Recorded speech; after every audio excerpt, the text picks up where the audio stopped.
Shabbat Shalom, and welcome back to the Virtual House Church. My name is Juan Carlos. I'm your host, and it's a blessing to be with you once again in this new Shabbat, in this new broadcast, where the whole intention and the whole purpose is to go back to the basics and to study the Word of Yahuwah. I hope that all of you that are joining us today have been having a blessed Shabbat. You know, in my case, I have been having a wonderful day full of rest. You know, I needed that rest. Today was a very exhausting week, doing a lot of activities. And that's why, you know, it's so beautiful to follow the way of Yahuwah. It's so beautiful to receive the wisdom of the covenant of Yahuwah and to be part of that covenant because, you know, Yahuwah is so amazing that he has designed this lifestyle that is bringing rest to us, is bringing the time in order to do and to fulfill our purpose as well during the week, and to rest on Him. So I really, really hope that you have been enjoying your Shabbat so far. And, you know, I pray that to Abba that we are going to have a very good time together studying this His Word and to continue in this amazing book of First Samuel. I think so far we have been enjoying the different portions we have been studying on this book. And you know what we are going to read today and what we are going to talk about today is an amazing story that, you know, I learned these stories since I was a kid, going to Sunday school at church. And I remember I was talking about this story with my kid and a niece of mine. That, you know, we were doing a kind of study the word, a kind of Sunday school style thing with them. And I was telling this story about David and Goliath. This is one that we are going to read today. And you know, when I did that, I remembered that I was remembering myself my time when I was a kid and was learning this story in Sunday school at church. And you know, it's an amazing story. I'm gonna reserve my comments for later for sure. But just to see how the power of Yahuwah is being poured out in His servants, that no matter what's in front of them, they are able to face it because they know that Yahuwah is with them. You know, that's the bottom line of what we are gonna read today and what I see in that story. That it should give us, you know, the strength in order to face any challenges we are facing in our lives, especially in these times, you know. So, you know, I hope that the Ruach will speak to us, speak to me, speak to you as well today in this portion, and that we are going to enjoy the time together, especially in His presence and studying His Word. So, as we usually do, I want to invite you to go and check the Virtual House Church website, and let me put it in the screen. And, you know, and this is important, as I always tell you, is that we need to remember that the Virtual House Church is a project that was initiated by our beloved brother Rob Skiva and his wife Sheila Skiva. And they initiated this project and this ministry back on 2012. And since then, you know, they have been blessing all of us throughout the years, doing this Virtual House Church, collecting so much information of studying the Word of Yahuwah, and collecting it in such an amazing way that the Rob did in this website that we can go in each one of the weeks of the Torah cycle and to click, you know, any of them. And let's go here just to see, for example, Numbers, Bemidbar, and that is coming soon, I think, in the Torah cycle. And everything is over here collected throughout the years, all the cycles being done from 2013 in this case, 2014, 2017, 2020, what we did in 2021 as well, and so many other passages and topics and discussions and studies that we find here in this site that is worth enough to spend the time and to go and to study the information over here. It's not just a matter to read the information, as we always do in the word with the word of Yahuwah. We need to study it. It's not a book that we just read. No matter that sometimes when we read it, it's bringing peace and shalom and blessing to our lives. That's true. But, Yahuwah has given us His word in order to study it. And by studying His word, is the only way that we're going to grow in knowledge, we're going to grow in wisdom, and what's the purpose of that? Is that we are going to be able to identify our own identity in His word, in His kingdom. We are going to be able to see what His kingdom is all about. We are going to be able to see and to understand what's the plan of Yahuwah to this world and to His creation, including us. So, we need to do exactly the same with this site. It's not a matter just to read it. It's a matter just to study it, because this is how the Ruach will manifest Himself in us, giving us the wisdom from Abba. So I will invite you to check this out and to go to the site. And as always telling you, not only to do that for yourself, we have a purpose to fulfill. And that purpose is to bring the light of Yahuwah, the light of the kingdom of Yahuwah into this world. And this is a perfect way to do it with others. It's just to share this site, to invite them to join us in Virtual House Church, to invite them to start studying the word of Yahuwah with us. That's the way that you can contribute. That's the way you can contribute into the kingdom of Yahuwah, by bringing the light of Yahuwah, by sharing this information with other people.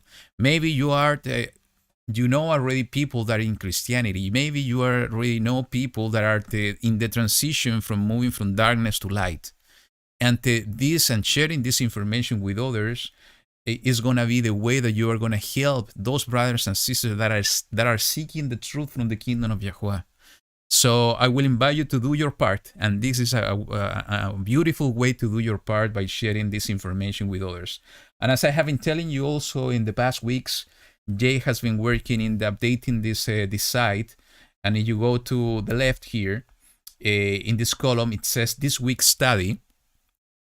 And you will find here in this page of this week's study, the different videos of the studies we have been doing in this cycle of this year, here in the Light to the Nations channel for Virtual House Church, in the book of Joshua, the book of Judges, and now what we're doing in the book of 1 Samuel, and this amazing cycle we are doing all together here in Virtual House Church. So, as I said, I will invite you to go and check this site out. But once again, is to share this information with others, doing our part in the kingdom of Yahuwah, bringing the good news of Yahushua. This is a way to bring the good news of Yahushua to others, to the world, by inviting them to join us to study the word of Yahuwah and to direct them to all the information that has been collected throughout the years in the site of Virtual House Church. Before moving on, I just want to thank all of you for your prayers. I have been getting much better day by day. I'm still a little bit with the congestion, but very small.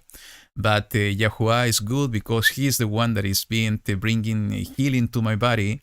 He is the one that is restoring my health. And thanks to all of you that I have been praying for me during this week. It's been an amazing week, no matter that we are in the fall, in autumn here in this side of the world. It's amazing. In this property, in this place, when we came the first week, because we are not living 100% of the time here yet. It was a storm like never before, with the winds, water, rain, the entire week. And that's why, the change of weather most probably impacted me a bit. But this week, it has been a wonderful one, sunshine every day. It's a little bit cold, but, Yahuwah has blessing us this week with an amazing weather in order to do many activities we're doing here. Thanks to him, I would like, and maybe I will do in other channel we have to share the testimony how we get to this place. And I think it's important, and I don't know why I'm mentioning it here. Maybe because you see me changing all the time the background, you can notice where I am. But it's a beautiful testimony how Yahuwah is guiding us, and how Yahuwah is bringing the blessings to us. How Yahuwah, amazingly, He's opening the doors. Sometimes we don't deserve it. Sometimes we lack hope, or we lack faith. It's something that is happening to all of us in our day-to-day. We are facing different challenges, different tests, week after week, day after day. And sometimes, during those challenges and tests, our faith is not at the level it should be. Maybe what we see ahead of us is completely dark, completely black. And we are not able to see with our spiritual eyes. But, in some small things, when we really trust in Yahuwah, and we pray to Him, and this is exactly what happened with us here in this place. We see how Yahuwah is always with us, how Yahuwah is always beside us, sustaining us, opening the door and guiding us in the way we have to walk. I know that I'm not telling you the testimony of this place. I will do it, as I said, maybe in the other channel we have. But what I want to tell you is that as we talked last week, we need to trust in Yahuwah always. We're reading this Tehillah, these Psalms, is that some people rely on horses, some people rely on chariots, trust on chariots. I was adding to the word somehow just to understand the full context, saying that some people trust in their government, some people trust in other men or women. And no, we need to trust. The people and the children of Elohim need to trust in Yahuwah. And when we do so, we see wonderful things happening.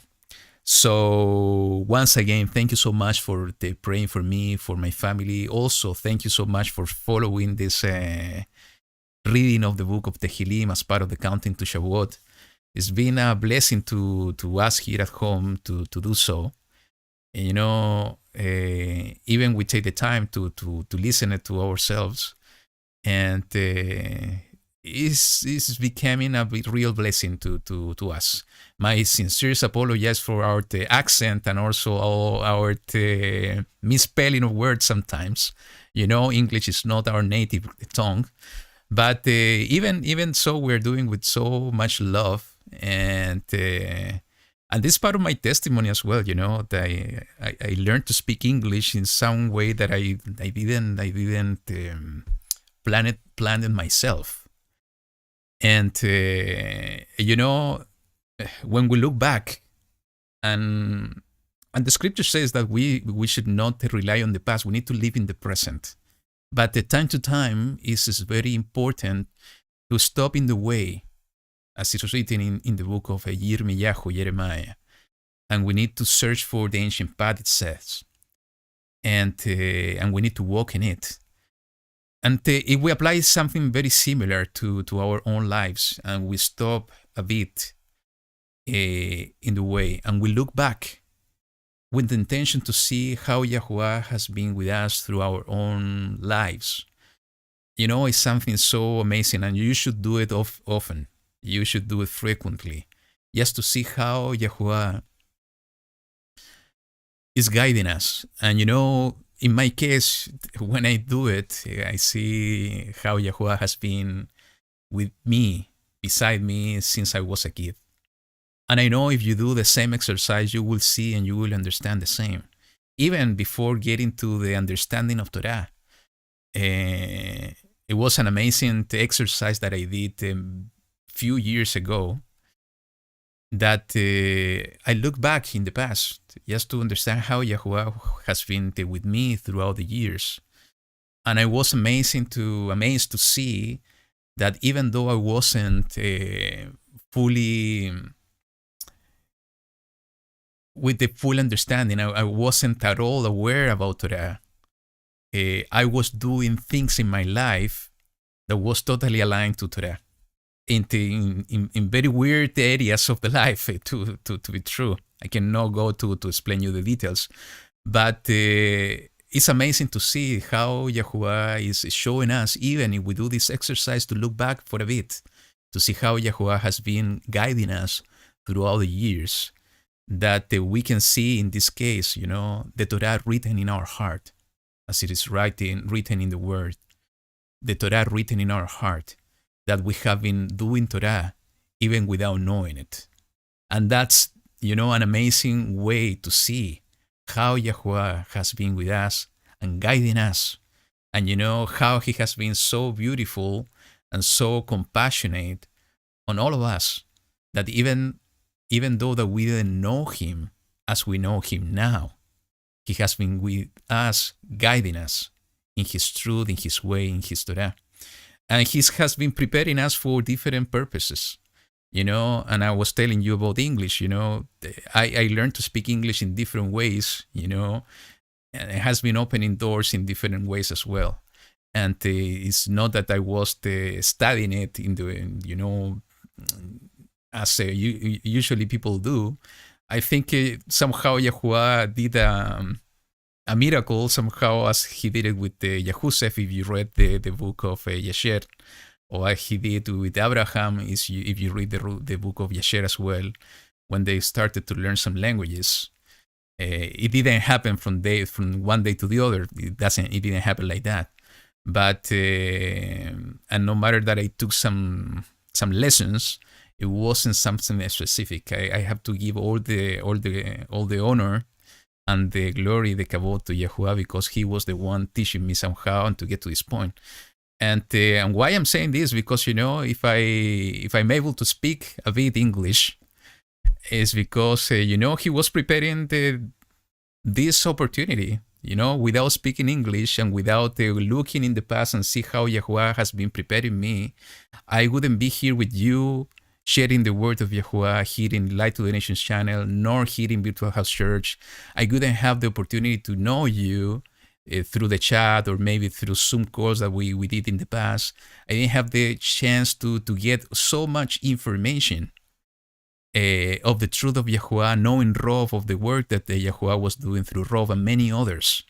And that's, something that we need to acknowledge and we need to recognize, that is Yahuwah the one doing things in our lives.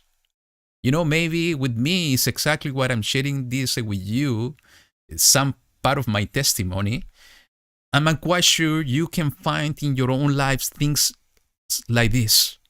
If you look back, you will see how Yahuwah has been preparing you for this time that we are living. How Yahuwah has been preparing you throughout the years in order to be that person you are now. Maybe sometimes we can find ourselves not worthy. Maybe sometimes we can find ourselves that we are not prepared enough, that we are nothing. But I can tell you, if you are here, not here in Virtual House Church, if you are here part of the kingdom of Yahuwah, if you have been called out of the world, if you are here at this point in the path of Yahuwah, it's because you are something. It's because Yahuwah saw something in you. And the way you are is how Yahuwah has been preparing you throughout all your years in order for do something for his kingdom. So you need to acknowledge, and I will invite you to do this exercise, to look back and to see how YaHuWaH has been with you during your entire life. You will be amazed.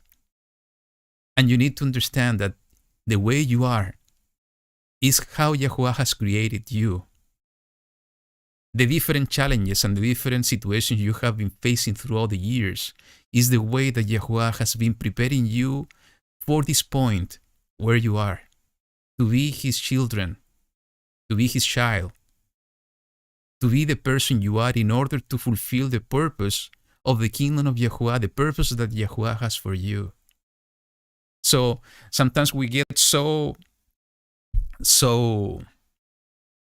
closed, in our mind because of the different situations that we are facing.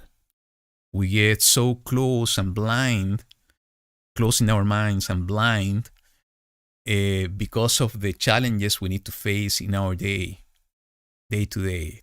And the same because of the darkness that we see coming ahead. And we feel ourselves not prepared at all. But the time that you take in order to see how YaHuWaH has been preparing you, how YaHuWaH has been beside you throughout your years, it should bring joy and hope to your heart. And not only that, it should bring certainty to your heart that YaHuWaH has been created you in this way, that YaHuWaH has given you a way to walk to get to this point because He needs something from you. And yes, He needs something from you. It's true that we need something from YaHuWaH, we need all from YaHuWaH, but YaHuWaH needs something from you. Why I'm saying that YaHuWaH needs something from you? Because YaHuWaH do all His marvelous things through His servants. And we have been called out of the world in order to serve Him. You are a servant of YaHuWaH. We are servants. We are servants of YaHuWaH. And He needs His servant in order to bring His marvelous world, His marvelous light into this world. So the way you are is how YaHuWaH has been preparing you to be that servant. And you need to grasp it, you need to hold it. You are a servant of YaHuWaH. We, as the people of YaHuWaH, are servants of the Most High El Elyon. So we need to acknowledge and we need to bring the honor of YaHuWaH, and we need to fulfill His word in this world. So, I'm starting again in a different way, in a different topic, but I told you, let's see how the Ruach is going to speak to us. So, let's continue, brothers and sisters. Let's share the song that I have prepared for you, and we will study the word and the portion for today. I will let the Ruach speak. We will read the portion. I didn't have the chance to prepare. I just read it. I was sleeping a lot today. I needed to sleep. So I didn't have the time to check it, but I like it, as I have been telling you. I like it the most in this way because we are going to speak from the heart what the Ruach is bringing to all of us. So let me share this song with you, and we are going to initiate after this the portion of today. So here we go.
Well, what a beautiful song, you know? Ki Elohai YaHuWaH. That's one of the phrase, you know, Ki Elohai YaHuWaH. Because Yahuwah is my Elohim. You know, Emmanuel, He is with us. He is among us. And, you know, let's pray. Let's pray. I will invite you to close your eyes and leave your hands to the Shemaim. Let's pray together before we continue with the study. Abba Tov, Abba Kadosh, we want to give thanks to you because of your Son, Yahushua HaMashiach. Thank you, Abba, because through Him, we are part of your people. Through Him and His offering, we have the opportunity to be part of you, to be echad with you through Him. Thank you, Abba, because you gave Him for us, as a ransom for us, in order to give us the opportunity to come back, to return, to do Teshuvah, to return to you and to walk in your ways. Thank you, Abba, because through Him, your words, like the song we just heard, became a reality. Emmanuel, you, Yahuwah Elohim, being among us. And through Yahushua HaMashiach, that became a reality. And we wait for that time, Abba, that we are going to be able to see Him face to face. And that reality and that hope in our heart will become more truth by living it by our own experiences. Living your word, seeing with our eyes how you, through Yahushua, are dwelling among men. Such a wonderful day will be, that everything that you have been doing through us in all our years will become a reality in front of our eyes. That hope, that faith, that love that you have bring to our hearts will become a reality in our eyes. We will be able to understand what you have written in your word, that you will turn mourning into dancing, that you will turn sadness into joy. Because with the only fact that we think on that day, it's bringing tears of joy to our faces, to our eyes, and it's bringing gladness into our heart. We hope for that day, we hope for the day when Yahushua will come back and will establish your kingdom here on earth. We hope for that day that our faith will become a reality in our eyes. And in the meantime, we want to give our hearts to you. In the meantime, we wait for that day that we know that is coming soon. We want to continue walking in your ways. In the meantime, we want to give our lives to you in order to serve you, in order to be those servants that you have been looking and preparing through all the years. In the meantime, we want to open our mouth and our eyes in order to fulfill your will through our lives. Speak to us today, teach us of your word. Prepare us even more and strengthen our faith in you and guide us in order to learn through our own experiences how to really trust in you, how to put our trust in you. We want to serve you completely. We want to follow you completely. And we want to feel your presence. Please let your presence be with us today, and let your Ruach guide us in the study today. Thank you for everything you do for us. Thank you for giving us the opportunity to be here.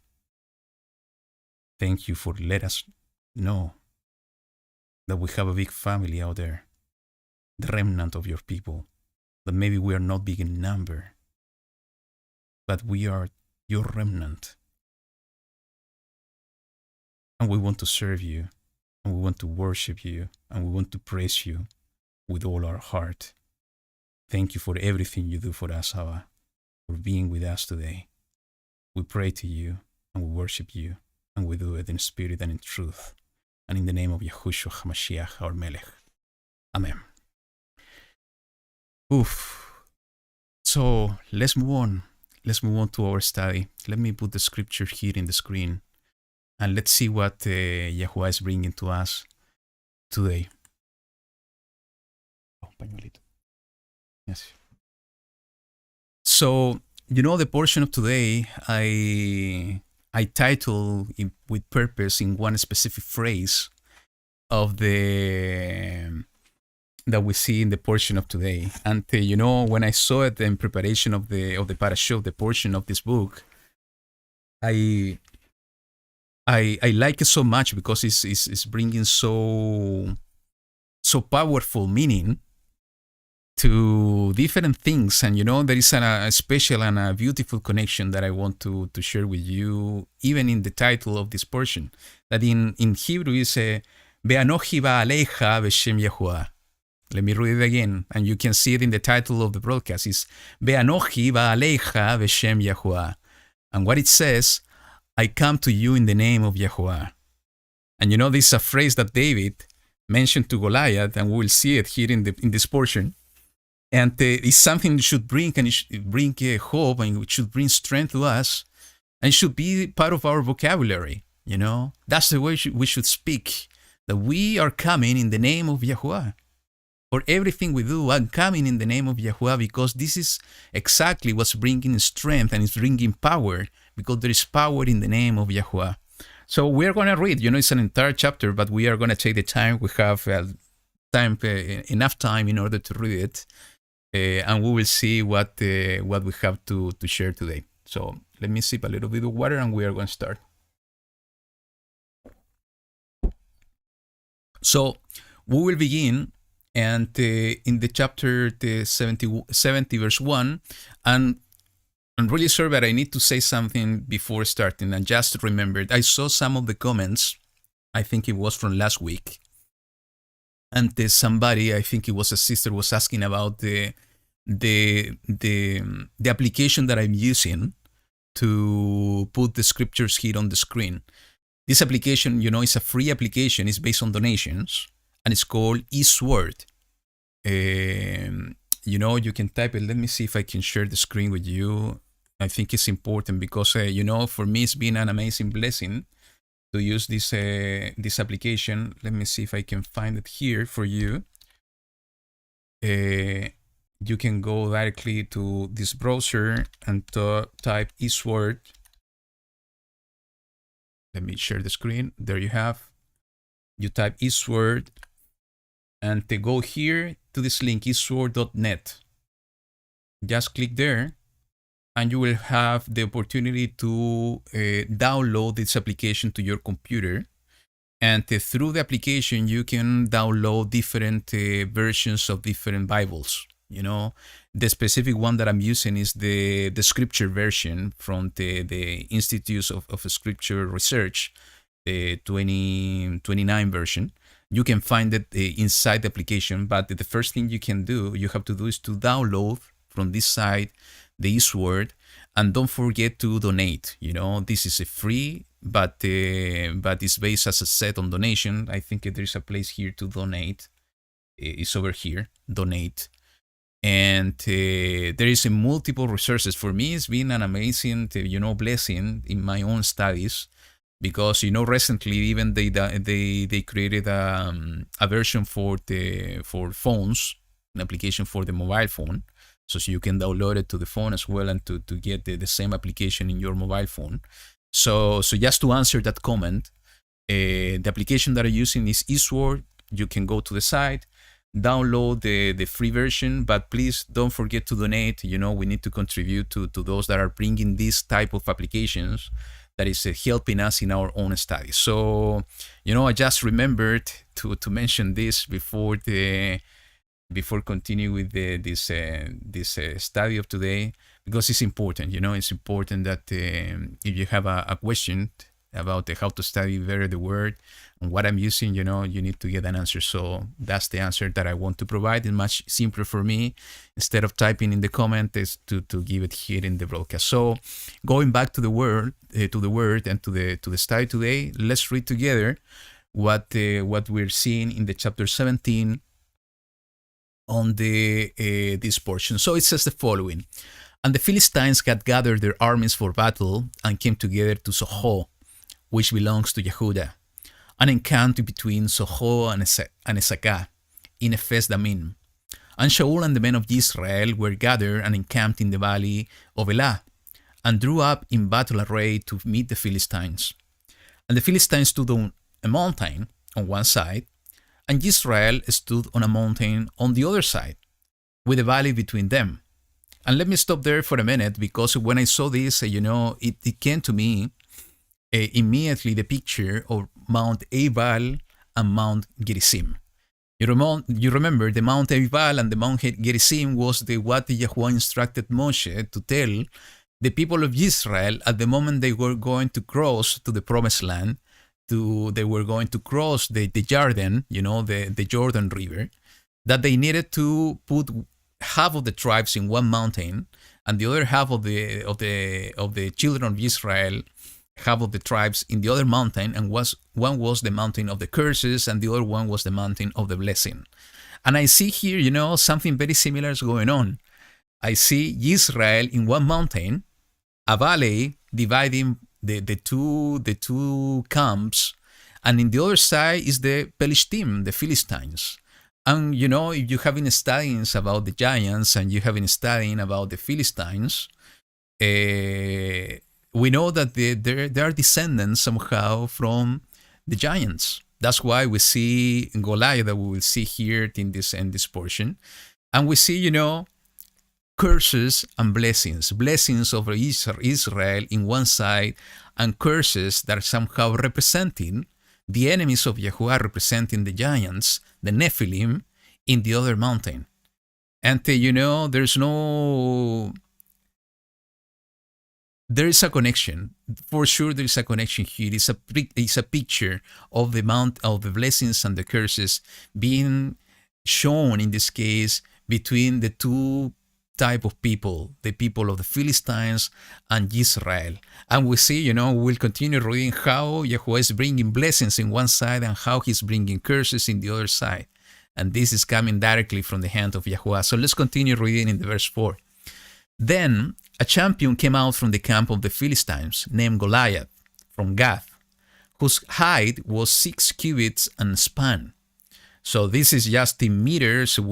I was taking my measuring tape this morning just to see and compare myself to the height of Goliath, and it's amazing, because this guy was around 3 meters of altitude, stature, and that's around 10 feet, and in the other system, metric system. And so it's a big guy, and if it's compared to our stature, we get to the almost to the sorry, to the thank you, to the hip of the guy. I'm shorter than 6 foot. I'm not a tall guy, and I was measuring myself. And I'm getting to the hip of the guy. So can you imagine being in front of a guy like this? That's why we see how the people was so afraid. And if we continue reading, because he was very tall. And even if we go to the studies that Rob was sharing with us about the Nephilim, this wasn't the tallest one of the giants. I think I would say that this was one of the smallest. So can you imagine what it means to be facing this kind of mountains? Because it's like a mountain. I remember when the 12 spies went to the promised land, and the ones that they were bringing the bad report, they were saying that they look like grasshoppers in front of the Nephilim. So, what we see here in this portion, it should bring so much strength and faith to our heart that, we see here the word of Yahuwah that was written in the book of Devarim, Deuteronomy, that Yahuwah was going to remove the 7 nations out of the land, little by little, that the people of Israel didn't have to fear the fear of them, because Yahuwah was going to put his fear in the heart of the 7 nations. So can you imagine that you are going to battle with an army like this, with giants like this? I would be afraid most probably, because I see a tall guy, is 12 or 3 times taller than me. How am I going to defeat him? But that's why, Yahuwah is the one fighting for us the battle, as we will see here. And that's why, even though that maybe we are small in numbers, maybe we are small in stature, if we are beside Yahuwah, things will happen. No matter what is in front of us, Yahuwah will be with us. So let's continue reading. It says in the verse 5, and a bronze helmet was in his head, and he was armed with a scaled armor. And the weight of the coat was 5,000 shekels of bronze, so the guy was very strong. And bronze shin guards on his legs, and a bronze spear between his shoulders. And the wood of his spear was like a weaver's beam, and his iron spearhead weighed 600 shekels, and a shield bearer went before him. And he stood and shouted to the armies of Israel and said to them, why have you come out to line up for battle? Am I not a Philistine? And you, the servants of Shaul, choose a man for yourselves, and let him come down to me. If he is able to fight with me, and shall strike me, then we shall be your servants. But if I overcome him, and shall strike him, then you shall be our servants and serve us. So, this part is very important, and it was somehow connected to what I was sharing with you at the beginning. We are being called Israel, and we are part of Israel. We are being called to be servants of Elohim. Even Yahushua said that we should not become servants of men, because we are servants of Elohim. And we see here, this story is so amazing because we see darkness and light fighting each other. And we know that the darkness cannot overcome the light. Light is much stronger, and light, the light of the world is Yahushua. The light is coming directly from the Most High, from Yahuwah Elohim. And we see here darkness trying to take the people of Israel to become a servant. And this is something of a foreshadow for us, These battles, we are facing it, and these challenges, we are facing it in our day-to-day. Especially, in these times that we are living, we see these giants coming and talk to us and telling us, I'm going to defeat you. You are going to become my servant. Fight with me. You are not going to be able to defeat me. That's the way these challenges are coming to us. And how these challenges are coming to us, and I have been telling you this in past weeks, is that the battle is in our mind. The battle is exactly here in our mind. No matter that sometimes we are facing, all the time actually, we are facing challenges, physical and real challenges, physical challenges, because everything that we are living is an experience in our lives is real. But physical challenges coming in from outside. But the real battle is in our mind. It's in the reality that we don't see. It's with our thoughts. And this is so relevant because we know that the evil thoughts are coming from evil spirits. The battle in our minds is between those evil spirits. And we know the origin of these evil spirits are coming from the Nephilim. So we see exactly what was happening here in this story. A real physical battle happening between light and darkness, between the spirit of Elohim and the spirit of the evil spirit. We see it happening here. It's exactly the same battle that we are facing day to day, here in our mind. The evil spirit, the giants of the past, trying to do exactly the same, to enslave us, to become servants of darkness, when we are being called to be servants of light. So the same tactic that is being used and we see here in this portion is the same tactic that the enemy is doing and using in our days. Maybe not in a physical way, but even in a more challenging way for us. In a way that the only way we can fight is not with our strength, with our body. The only way we can fight that battle is with the strength that is coming directly from the Ruach of YaHuWaH. So, but in order to understand how to fight this battle, and this is exactly, what I see in this portion, and we will go and see what the Ruach is bringing in each one of the passages and the verses. The first thing that we need to acknowledge and to understand from the get-go, from the very beginning, is that we are servants of YaHuWaH. We have been chosen by YaHuWaH to be His servants.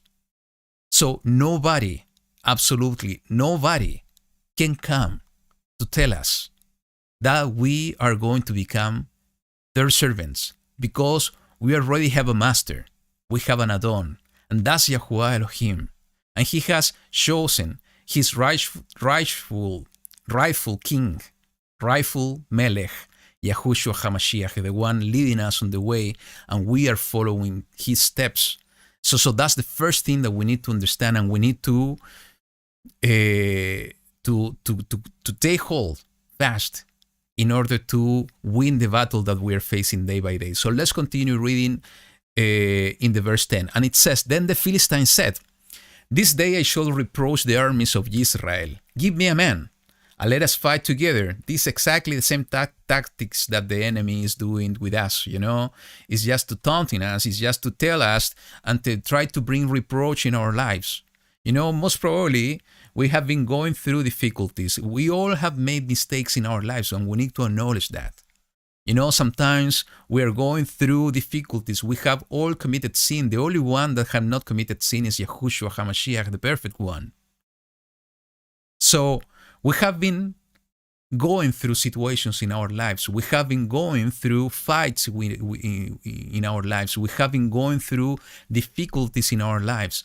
We have going through reproach in our lives. But now that we are walking on the light of YaHuWaH, now that we know what is sin, now that we know that we, in our heart, the only desire we have is to serve YaHuWaH and to put a smile, as we discussed last week, in His face, nobody can bring reproach to us, even from situations from the past, or even from situations that we are facing today. If we trust in YaHuWaH, that He is the one guiding our steps, even if we did mistakes in the past, even if we failed in the past, now we are with YaHuWaH. Now we have been washed by the waters that are coming, the living waters that are coming from Mashiach. We are a new person, and our focus should be to follow the step of Yahushua HaMashiach. And if we hold fast to the truth of the word of YaHuWaH, and we are following the path of light, the path of light and the path of life, nobody and nothing, the enemy cannot bring reproach to us, no matter that their intention is going to do exactly that. So let's continue. It says in the verse 11, "And Shaul and Israel heard these words of the Philistine, and they were broken down, and in great fear." As I was telling you, maybe I would be in fear as well. But, we are being called by YaHuWaH to act in a different way. We need to act in the way of a person that is having the heart of Yahuwah. And that is exactly, what we were reading last week. Yahuwah was looking and searching for a man after his own heart, because Yahuwah looked into the heart. And this is exactly why he chose David, as his king. Because David was after his own heart. And this should speak tons of truth to us. That's the way that Yahuwah is looking into our hearts as well. He want us to be exactly in the same way, with the same attitude, with the same vocabulary, with the same faith as David was.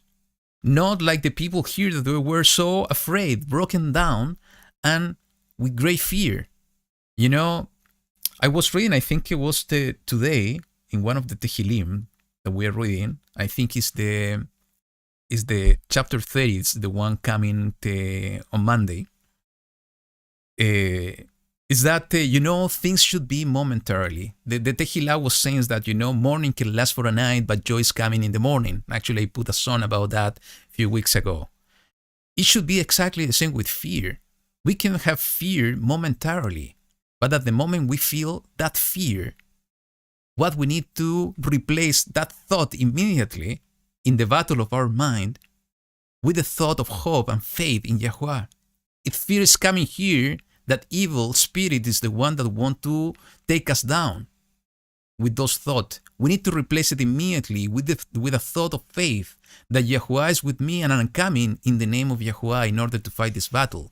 And that's going to be the only way to win the battle. Because, we are following the heart of Yahuwah, and the heart of Yahuwah is the one that is within us. That's the way that Abba is looking for his people, that we are to live this life with his heart. And that's the way we need to fight the battle, and that's the way to follow the heart of Yahuwah. So let's continue reading. So now David, in the verse 12, was the son of the Ephrathite of Va Eleicha in Yehuda, whose name was Yishai. And he had 8 sons. And in the days of Shaul, the man was old among men. And the 3 oldest sons of Yishai went. They had gone to follow Shaul to the battle. And the names of his 3 sons who went to the battle were Eliab, the firstborn, and his second, Abinadab, and the third, Shammah. Close this one. Okay. And David was the youngest, and the 3 oldest followed Shaul. But David went and returned from Shaul to feed his father's sheep at Bethlehem. Remember that, David was selected and chosen in order to play the lyre in front of Shaul because of the evil spirit that was attacking him and making his life difficult. And the only way that he was getting peace is by listening to David playing the lyre. So in this case, it says that he went back at the moment of the fight. He went back from Shaul to his father to guard the sheep in Bethlehem. And for 40 days the Philistine drew near, morning and evening, and took his stand.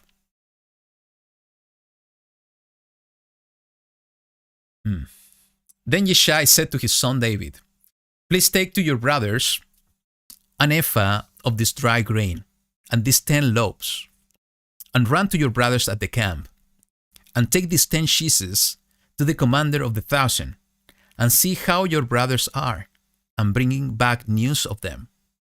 And when I saw this is for me was also an amazing foreshadow, because we see a picture of a father calling his son, his chosen son, and sending to his brothers to see how they were. They rather were in the middle of the battle. They were in the ground, in the middle of the battle between light and darkness. And the father was bringing provisions and sending provisions to his sons, to his children, through his chosen son. Doesn't speak a lot to us about what Abba is exactly doing. He has chosen his son Yahushua HaMashiach. He sent him to the world in order to speak to his brothers, to his children, the brothers of Yahushua, because even Yahushua himself call himself a brother of us. It is written like that. And he's bringing provisions to all of us. And not only provision, he's bringing salvation to all of us. And this is exactly the picture we see in this portion. But the only fact we see here, Yishai representing the Father, David representing Yahushua. And the brothers of David representing us in this world is something amazing, because we see how in David, in the life of David, in this small thing, we see a representation of what Yahuwah has been doing with his people, how Yahushua is being represented in David in multiple things, in multiple ways, even in this way, that he was the one bringing provisions to us. He was bringing deliverance to us. He was bringing salvation to us, being commanded directly from the Father. So let's continue. For Shaul and they all, in the verse 19, for Shaul and they and all the men of Israel were in the valley of Elah, fighting with the Philistines. And David rose up early in the morning, and left the sheep with the herdsmen, and took and went as Yishai had commanded him. And he came to the camp as the army was going out to the fight, and they shouted for the battle. And this was also something interesting to me, because we know that Yahushua HaMashiach is the Good Shepherd. And we see and we talk about this, how David was a foreshadow and representing Yahushua HaMashiach as the Good Shepherd. But we see here that even the Good Shepherd needed to leave the sheep for a moment. But he didn't leave the sheep alone. He asked somebody to take care of the sheep. And, when I was reading this and we were discussing here at home, we remember how Yahushua was speaking to Peter. Actually, let me find it. And this, I think, is in the book of John. Let's go to the book of John, Yahuchanan, chapter 21.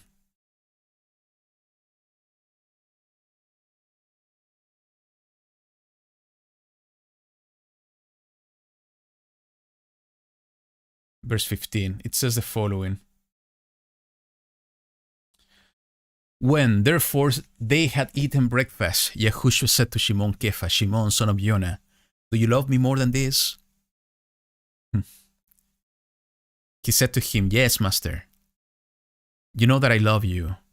He said to him, feed my lambs. He said to him again the second time, Shimon, son of Jonah, do you love me?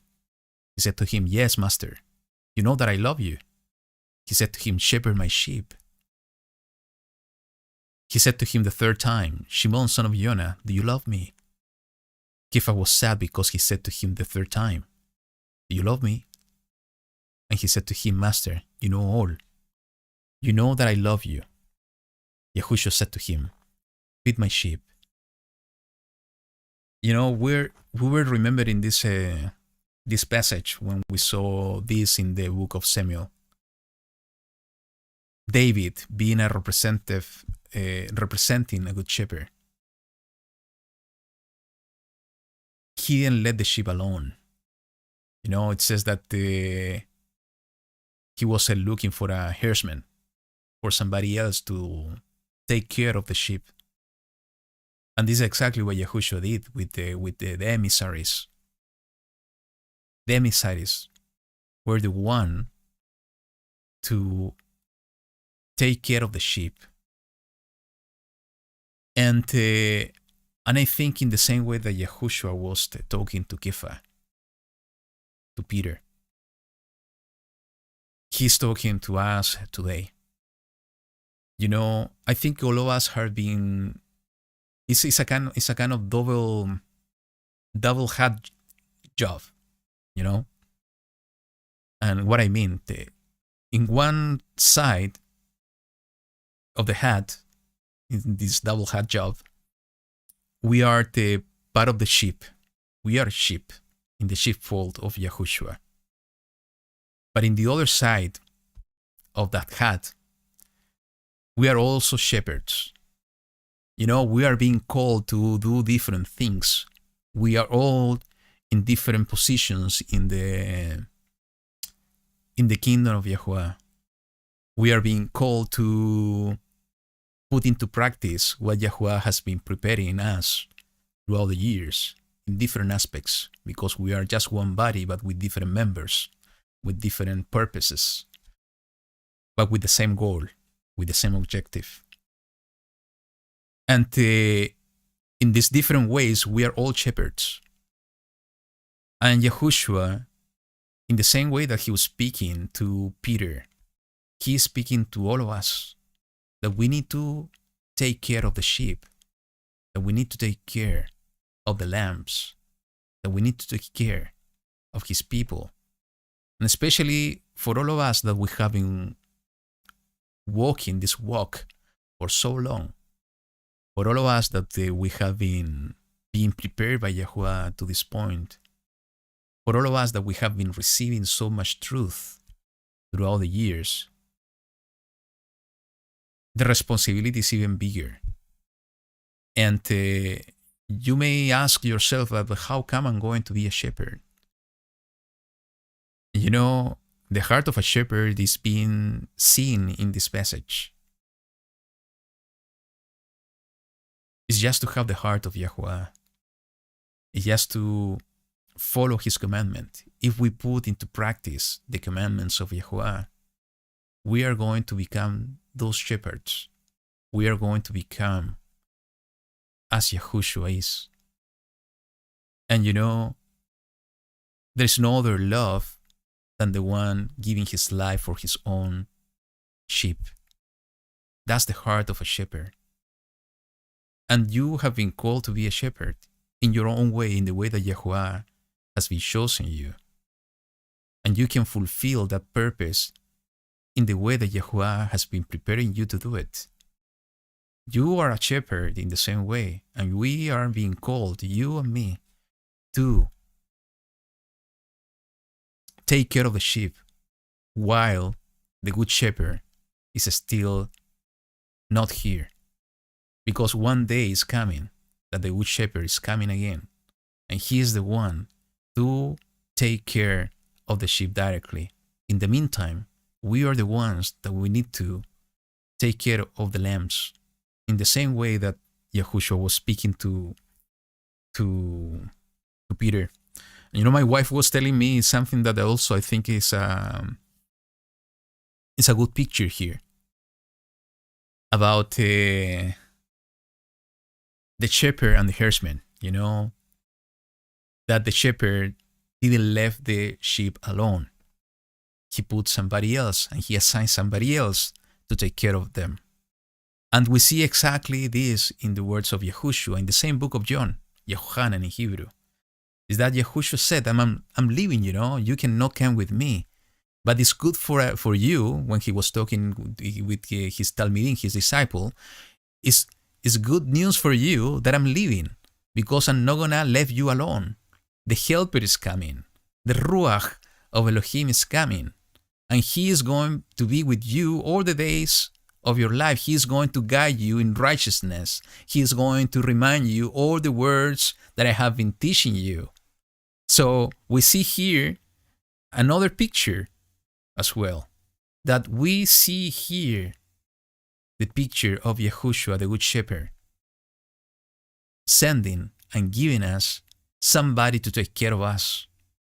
And that is the Ruach of Elohim, is the Ruach of Yahuwah, the one guiding us and taking care of us and guiding us on the way. So, beautiful things, in this small portion, but powerful thing that we need to remind all the time. So, let's continue in the verse 21. And Israel and the Philistines drew up in battle array, army against army. And David left his supplies in the hand of the keeper of the supplies, and ran to the army, and came and greeted his brothers. And he was speaking with them, and saw the champion, the Philistine of God, Goliath by name, coming up from the armies of the Philistines, and he spoke according to the same words. And David heard. And all the men of Israel, when they saw the man, ran from him and were in great fear. And the men of Israel said, Have you seen this man who has come up? For he has come up to reproach Israel. And it shall be that the man who strikes him, the sovereign, is going to enrich him with great riches, and give him his daughter, and give his father's house exemption in Israel. You know, they knew everything that Shaul was offering, but no one of them didn't have the strength, didn't have the courage to face the challenge. And we have been called, and it's amazing to see how the word is being connected in different places, We are being called to be strong and courageous. You remember that was the first portion we studied in the book of Joshua. That was the word that Yahuwah spoke to Moshe to be spoken to Joshua ben Nun, Yehoshua ben Nun, Joshua son of Nun, to be strong and courageous. Why? Because Yahuwah knew that they were going to face this type of challenges. And that's why, the same calling we have from Yahuwah, to be strong and courageous. And that's the calling that Israel has been receiving from Father, from Yahuwah, from always. But in this case, none of them were strong nor courageous, because they were full of fear against the enemy. But we see something different happening here with David. So let's continue reading. And David spoke to the men who stood by him, saying, What shall be done for the man who strike these Philistines, and shall take away reproach from Israel? For who is this uncircumcised Philistine, that he should reproach the armies of the living Elohim? And we see here the difference between Shaul and David. Shaul was always looking something that was pleasing him, was walking according to his own understanding and his own eyes, thinking that he was serving Elohim when he was not. He was serving himself. He was looking to be pleased by men when he was raising up this monument for him, as we spoke in the last week portion. But we see here David with a different attitude, talking about the uncircumcised Philistine that is reproaching the armies of the living Elohim. We see the attitude and the heart of Yahuwah in action. And this is exactly the attitude we need to have when I was speaking to you, that we need to replace our thoughts of fear with thought of strength and encouragement coming directly from Abba. This is exactly the mindset that we need to pray to Yahuwah to change our mind and our way to think, in order to have this thought, in order to win the battle in our mind. So let's continue. And the people answered him according to this word, saying, in the verse 27, saying, This is what is done for the man who strikes him. And Eliab, his oldest brother, heard when he spoke to the men. And Eliab's displeasure burned against David. And he said, Why did you come down here? And with whom have you left those few sheep in the wilderness? I know your pride and the evil of your heart, for you have come down to see the battle. And David said, Now, what have I done? Was it not but a word? And this also, I remember when I was reading this morning, I remembered immediately, how Yehoshua was being accused and persecuted by his own family. He left home. And I think I spoke about in one of the studies here in this channel, because, his family was in Nazareth, but he left home in order to fulfill the purpose of Yahuwah in his life. And he was living in Capernaum. And we see some stories in the Brit Hadashah in the New Testament, how even his brothers were not believing in him. Even the people of Nazareth, when he was coming to visit the family, he was not able to do so much miracles because they were not believing in him. His brothers, was pushing him in order to show himself to the world. And I remember I was speaking about this in part of the study of the dead, burial, and resurrection of Mashiach, because that's an amazing passage in order to understand that Yahushua was keeping a different time in that period of when he was here on earth. And in that story, it was their own brothers persecuting him. And we see here something very similar. That's why, the similarities that we see between David and Yahushua are so close, that is a beautiful picture to see in David, Yahushua HaMashiach himself. So let's continue in the verse 30. And it says, and he turned around from him toward another, and said the same word. And these people answered him a word like the first word. And when the words which David spoke were heard, they reported them to Shaul, and he sent for him. And David said to Shaul, let no man's heart fail because of him. Your servant is going and shall fight with this Philistine. It's like Caleb without fear, because he knew that somebody taller than this giant was with him. And that one is Yahuwah Elohim. And Shaul said to David, but Shaul was looking with his own eyes, with the physical eyes, not with the spiritual one. You are not able to go against this Philistine to fight with him, for you are but a youth, and he a man of battle from his youth. Then David said to Shaul, your servant has been tending sheep for his father. And when a lion or a bear came and took a lamb out of the flock, I went out after it and struck it, and rescued it from its mouth. And when it rose against me, I took hold of it by its spirit, and struck it and killed it. Your servant has stricken both lion and bear, and this uncircumcised Philistine shall be like one of them, seeing he has reproached the armies of the living Elohim. And David said, Yahuwah, who delivered me from the paw of the lion and from the paw of the bear, he does deliver me from the hand of the Philistine. And Shaul said to David, go, and Yahuwah be with you. And let me stop here, because we see few things that are important. First is the attitude, is the heart. From the heart are coming good things and bad things. If our heart has been renewed by Yahuwah, good things will come. Good thoughts will come. If we have been renewed by Yahuwah in our mind, this is the type of attitude and mindset we will have. Is the mindset from David. No matter that we see the mountain in front of us, we know that Yahuwah is with us. This is exactly what David said in the verse 37. Yahuwah, who delivered me from the paw of the lion and from the paw of the bear, he does deliver me from the hand of the Philistine. This is exactly what we need to think. No matter the challenges that we are facing, no matter that the world is falling apart, we know that Yahuwah is the one that is going to deliver us from those challenges. Is the one that is going to give us the strength in order to defeat our enemies. So no matter that they are taller than us, no matter that they are bigger than us, no matter that they are more stronger from physical strength point of view than us, we know that Yahuwah will give us the strength as he gave to David in order to win the battle. This is exactly what should be our attitude. This is exactly what should be our mindset.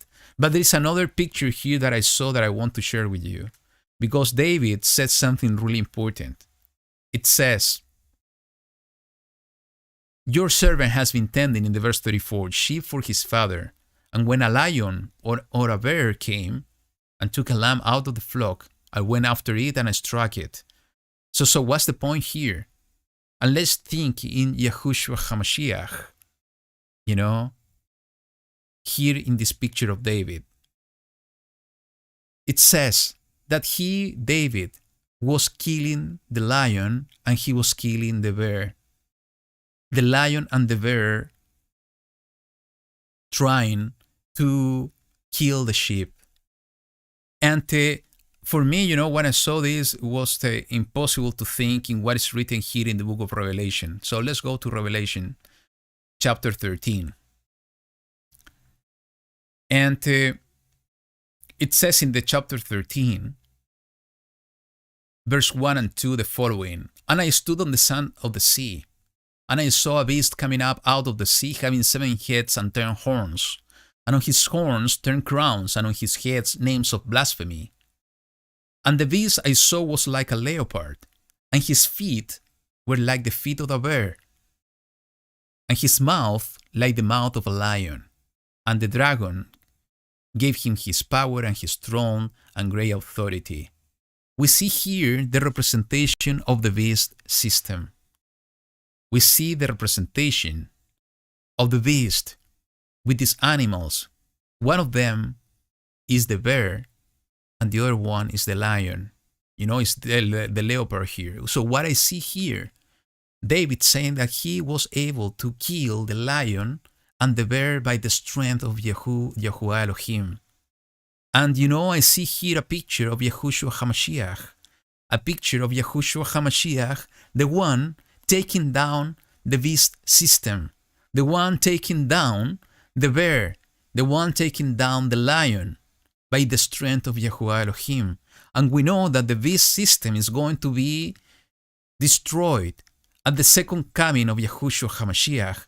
We know that he destroyed the works of Satan, through his suffering in the stake, by the offering of his own life.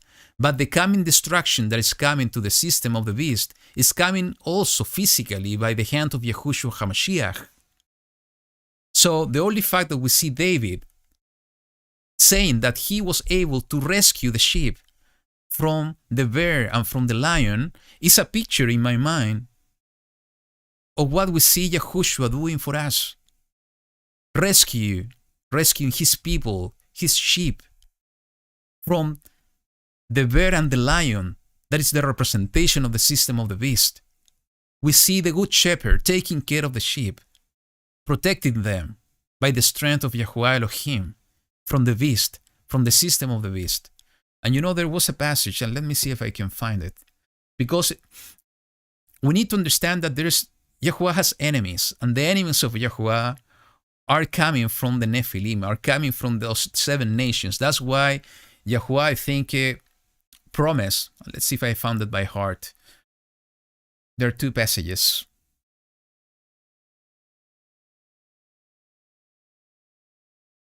One is in Devarim, Deuteronomy, chapter 7, verse 1.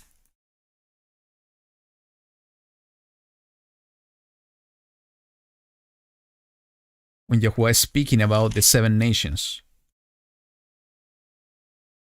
It says, when YaHuWaH your Elohim brings you into the land which you go to possess, he shall also clear away many nations before you, the Hittites, the Girgashites, the Amorites, and the Canaanites, and the Perizzites, and the Hivites, and the Jebusites, 7 nations greater and mightier than you. And when YaHuWaH your Elohim gives them over to you, you shall strike them and put them under the ban completely. Make no covenant with them and show them no favor. And do not intermarry them. You do not give your daughter to his son, and you do not take his daughter for your son. So he's talking about the 7 nations, and we know that those 7 nations are connected to the 7, the Nephilim, the enemies of YaHuWaH. But it's written something really important in the verse 21. And that's exactly the attitude of David. That's the attitude that we need to have, That's the heart of YaHuWaH. It says, do not be afraid of them, for YaHuWaH your Elohim, the great and awesome El, is in your midst. And YaHuWaH your Elohim shall drive out those nations before you. And listen to this, little by little. You are not allowed to destroy them at once, lest the beasts of the field become too numerous for you. But YaHuWaH your Elohim shall deliver them over to you and destroy them with a great destruction until they are consumed. And that great destruction is coming by the hand of Yahushua HaMashiach. That great destruction is coming in the day of wrath of YaHuWaH. In the day of wrath of YaHuWaH, that great destruction that he promised for the 7 nations and his enemies are coming to a fulfillment. And it's coming from a fulfillment directly from the hand of Yahushua HaMashiach, the great shepherd. It says that the destruction of those nations is going to be little by little. It's exactly what we see Yahushua doing with his own life, and the picture we see here happening in this portion, David killing the lion and the bear, the representation of the beast system, the enemies of Yahuwah that are going to be destroyed by the hand of Yahushua HaMashiach in the great destruction that is coming to this world, in the great destruction, but not only destruction, in the great transformation that is coming to this world. Because we know that Yahuwah is going to transform this world. Is going to transform this world in the same way that was at the very beginning. And this is exactly what we are looking for. This is exactly what we're waiting for. And this is exactly what we are hoping to be part of that transformation of all things, of the renewal of all things. As I see here in the chat, yes, the new world order, our enemy, but we need to call it as it is, according to the word of Yahuwah, the system of the beast order that is implemented in this world, and it's being represented by this beast in the scripture. That is exactly the enemies of Yahuwah. This is exactly what we see here, the good shepherd taking care of the sheep by destroying the beast. And this is exactly what Yahushua HaMashiach has been doing, destroying little by little this beast system. And he's coming to destroy the system at once, There's one passage in the book of Isaiah. Let me see if I can find it.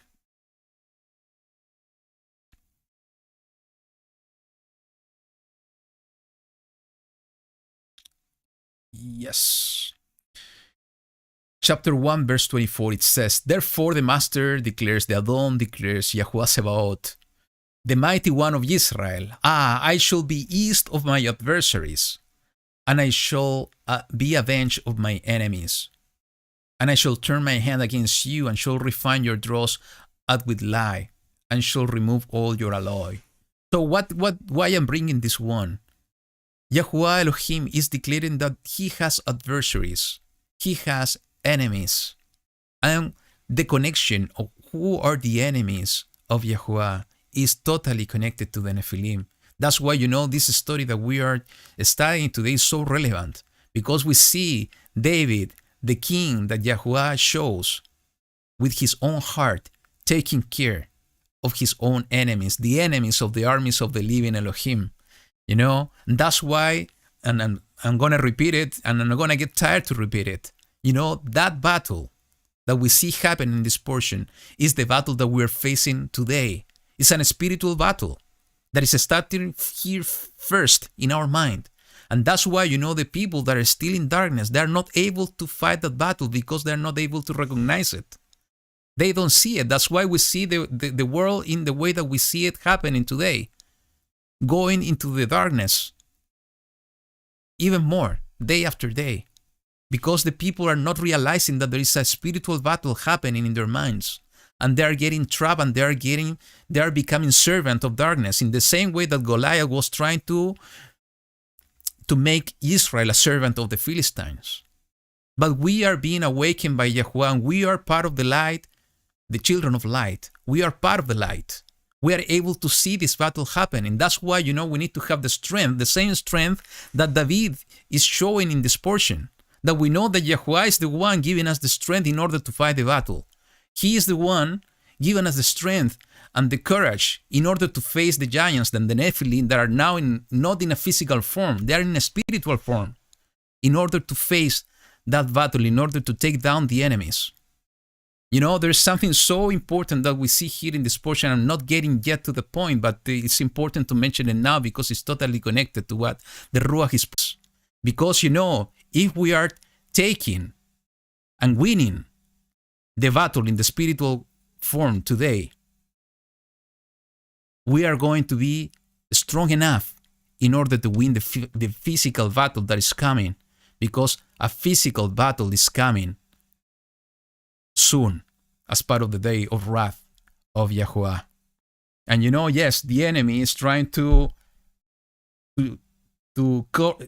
cut short my words, and that's why the buffering. But you will see that Yahuwah will help us in this way. So let's continue reading, and let's continue to the topic.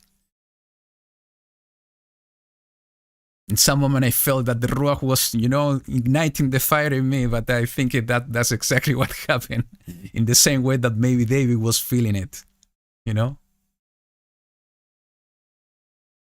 So let's continue. Chapter 17. We were in the verse 34. So let's continue in the verse 35. I went out after it and struck it and rescued, and we just read this one. So 38. And Shaul dressed David with his garments, and he put a bronze helmet on his head, and put a coat of armor on him. Yeah. And just checking your comments, but it's funny, it's exactly when I was delivering this message that I felt we see the enemies of Yahuwah trying to screw everything up with the connection. But we are back and we know that Yahuwah is with us. So let's see and let's continue.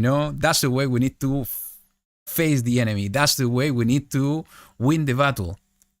Not to be afraid of everything that's going on. We need to know that Yahuwah is with us and He is the one bringing deliverance to us and giving us the strength in order to fight this battle. So we see Shaul trying to give his own garments to David, and this is something that my wife was telling me. I didn't see it, but it's a kind of representation, that is passing the baton, the post from Shaul to David as a kind of giving the kingdom to the other. But not only that, he was trying to put the same cloth. And, I think from my point of view, cloth is something so intimate, so that represent something so much, represent the person. So the only fact that Shaul was trying to dress David in the same dresses that he was using, it was like to push David to act in the same way that he was doing. But, we see that David was not able, he tried and he was not able to use it, and he took them off. For me, this is also a representation that I cannot wear something that doesn't belong to me, that is not aligned to my heart. And this is something, that is part of the analysis we need to do day by day. This is part of the analysis that, we need to wear the clothes that Yahuwah is giving us. We need to wear the clothes that Yahushua is using. That's why, when we see the scriptures saying that we need to follow the step of Yahushua, that is exactly what is written. We cannot follow men or women. We need to follow our shepherd, and we need to, have good examples of people following Yahuwah. And this is exactly what's happening here. Shaul wasn't a good example. And the only fact that David took all this cloth off, I think is also a representation that he knew that he was not able to follow the same thing that Shaul was doing. He needed to follow Yahuwah completely. So let's continue. And he took his staff in the verse 40 in his hand and chose for himself 5 smooth stones from the wadi and put them in a shepherd's bag, in a pouch which he had. And his sling was in his hand, and he drew near to the Philistine. And the Philistine came and began drawing near to David, and the man who bore the shield went before him. And when the Philistine looked out and saw David, he despised him, for he was a youth, and ruddy, and a handsome appearance. That's exactly how the enemy, how these evil spirits are looking at us. They despise us. It is written in the book of Enoch that the only thing that the giants, that the Nephilim and these spirits wanted to do is to destroy and destroy. That's the attitude they have. I remember, my dad was telling me when I was a kid few stories and few experiences he had on casting demons out. I remember all the stories by heart because he was telling this at church and also at home most of the time.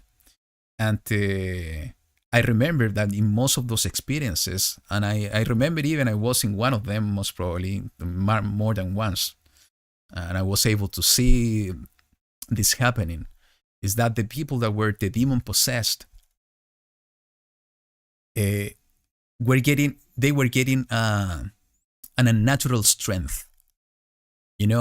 I remember some of the stories that he was telling me in the past, that even they needed to contain a person with the five men, because the person that was the demon possessed has so much strength that even with 5 men, they were hardly able to contain the person. Back then when I was listening to the stories, I didn't have the knowledge that I have today, that understanding that those evil spirits are the spirit of the Nephilim is much interesting to know and to understand and to comprehend that the reason why those situations the person gets so much strength, because the spirit of a strong one is in them. And the spirit of a Nephilim, of a giant with all that strength, is in them. That's why they're getting all that strength that is unnatural to a person. So,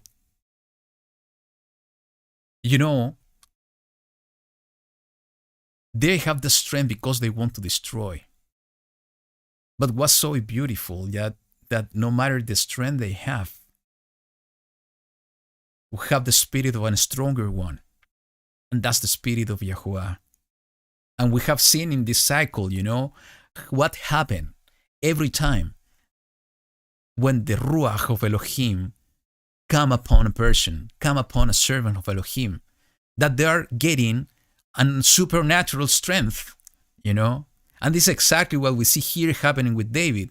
He's getting a supernatural strength because the Ruach of Elohim is with them, is with him. That's why he doesn't have any fear of this giant, because he knew that he was super strong because the Ruach was with him and he has nothing to fear.